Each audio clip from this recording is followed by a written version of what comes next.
10টার সময় এখন দর্শন। এখন ভগবানের ফুলের সিঙ্গার হচ্ছে। বছরে একদিন ভগবানকে রাত্রির দর্শনে দর্শন করা যায়।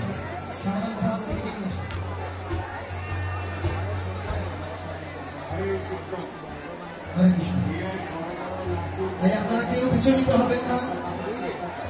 আমরা একবার পান্ডারপুর গিয়েছিলাম, পান্ডারপুর মহারাষ্ট্র।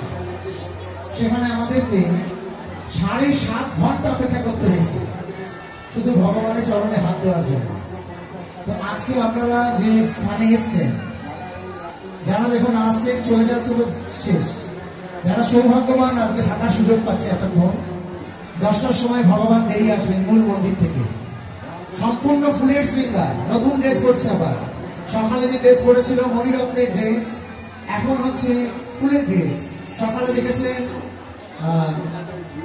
জয়পুরের মার্বেল প্যালেস,